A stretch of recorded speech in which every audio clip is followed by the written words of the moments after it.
தேவனுடைய நாமம் மகிமைப்படுவதாக. எனக்கு அன்பான கர்த்தருடைய பிள்ளைகளே, கர்த்தருடைய ஜனமே, தேவனாகிய கர்த்தர் உங்களையும் உங்களுடைய குடும்பங்களையும் ஆசீர்வதிப்பாராக, உங்களோடு கூட இருப்பாராக. சங்கீதத்தின் புஸ்தகத்திலே 68ஆம் சங்கீதம் 19வது வசனத்தில் வாசிக்கிறோம், என்னாலும் ஆண்டவருக்கு ஸ்தோத்திரம் உண்டாவதாக, நம்மேல் பாரம் சுமத்தினாலும் நம்மை ரட்சிக்கிற தேவன் அவரே. இங்கே அழகான ஒரு வார்த்தையை நாம் தியானிக்க முடிகிறது. அங்கே சங்கீதக்காரன் சொல்லுகிறார், என்னாலும் ஆண்டவருக்கு ஸ்தோத்திரம் உண்டாவதாக. தேவ பிள்ளைகளே, இன்னைக்கு உங்கள் வாழ்க்கையில் ஸ்தோத்திரம் அது பெருகுகிறதா? என்னாலும் ஆண்டவருக்கு ஸ்தோத்திரத்தை செலுத்தக்கூடிய அனுபவத்தில் நீங்கள் இருக்கிறீர்களா? ஸ்தோத்திரம் என்பது தேவனுக்கு மகிமையை செலுத்துகிறதற்கு அது அடையாளம். தேவனுக்கே மகிமை என்பதுதான் அதனுடைய பொருள். Praise be to God. தேவனுக்கு மகிமை, தேவனுக்கு துதி. இன்றைக்கு உங்கள் வாழ்க்கையில் அந்த ஸ்தோத்திரங்கள் பெருகக்கூடியதாக இருக்கிறதா? வேதம் அழகாய் சொல்லுகிறது, ஸ்தோத்திரம் செய்தலே தகும். ஒரு விசுவாசிக்கு எது தகும் அப்படின்னா, ஸ்தோத்திரம் செய்தலே தகும். இன்னைக்கு உலகத்தில் இருக்கிறவனுக்கு வாயில புலம்பல் தான் தகும், வாயில குறை தான் வந்துகிட்டு இருக்கும், வாயில பிரியமில்லாத வார்த்தைகள் தான் புறப்பட்டு வரும். ஆனால் ஒரு விசுவாசி, கர்த்தரால் அழைக்கப்பட்டவன், தேவ பிள்ளைகள் வாழ்க்கையில ஆண்டவர் அழகாய் சொல்லுகிறார், ஸ்தோத்திரம் செய்தலே உனக்கு தகுமப்பா. ஒரு விசுவாசிக்கு ஸ்தோத்திரம் பண்ணுகிறது தான் ஏற்புடையதாய், ஏற்றதாய் அது காணப்படுகிறது.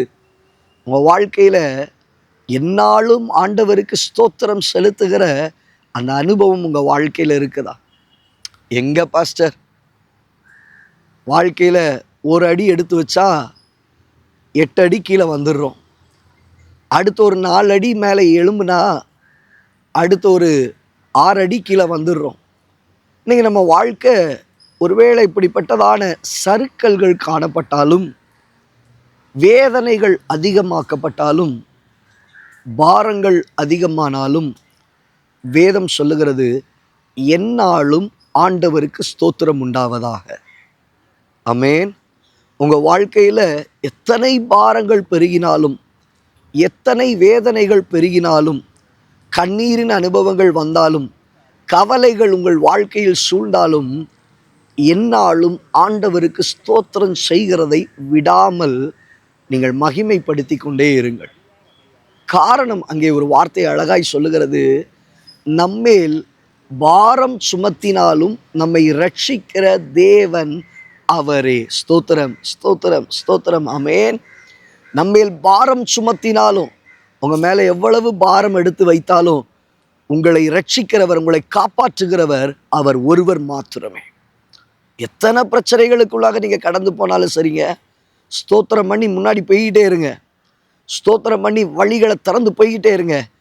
நடத்துகிறவர் கர்த்தர், உங்கள் பாதைகளை திறக்கிறவர் கர்த்தர், பாரங்களை லெகுவாக்குகிறவர் கர்த்தர். என் லைஃப்பில் நான் தனிப்பட்ட விதத்தில் அதை உணர்ந்திருக்கிறேன். எவ்வளவு பிரச்சனை வந்தாலும், எவ்வளவு பர்சனலாக எவ்வளவு பாரம் ஏற்றப்பட்டாலும், ஆண்டவர் சமூகத்தில் நின்று நான் சொல்கிற ஒரு வார்த்தை என்ன தெரியுமா? ஸ்தோத்திரம், ஸ்தோத்திரம், ஸ்தோத்திரம், ஸ்தோத்திரம், ஸ்தோத்திரம், ஸ்தோத்திரம். அந்த ஸ்தோத்திரத்தை சொல்லிக்கிட்டே இருங்க, சொல்லிக்கிட்டே இருங்க.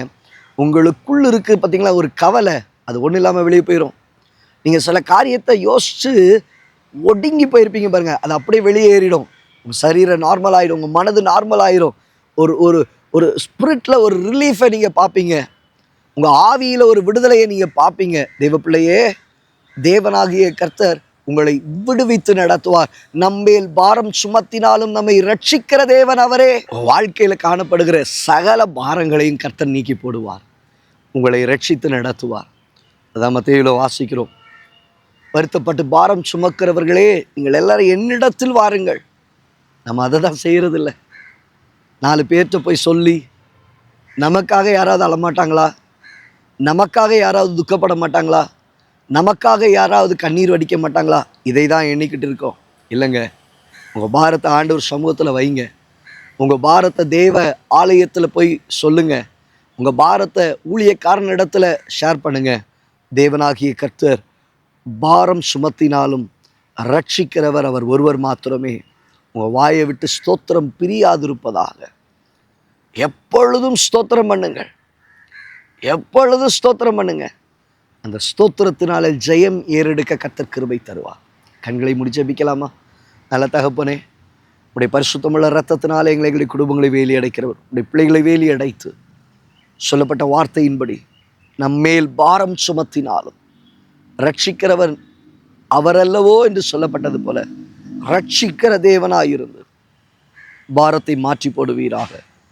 எந்நாளும் உமக்கு ஸ்தோத்திரத்தை செலுத்த பிள்ளைகளுக்கு கிருபை பாராட்டும். இயேசுவின் நாமத்தில் பிதாவே. என்ன வந்தாலும், என்ன சூழ்நிலைகள் வந்தாலும், எப்படிப்பட்ட போராட்டங்கள் எழும்பினாலும் தேவனை ஸ்தோத்தரிக்கிற அனுபவம் மட்டும் குறைந்திட வேண்டாம். பாரத்தை கர்த்தர் மாற்றி போடுவார். ஸ்தோத்திரத்தை ஏறிடுங்க, ஸ்தோத்திரத்தை கர்த்தருக்கு ஏறிடுங்க. God bless you. God bless you.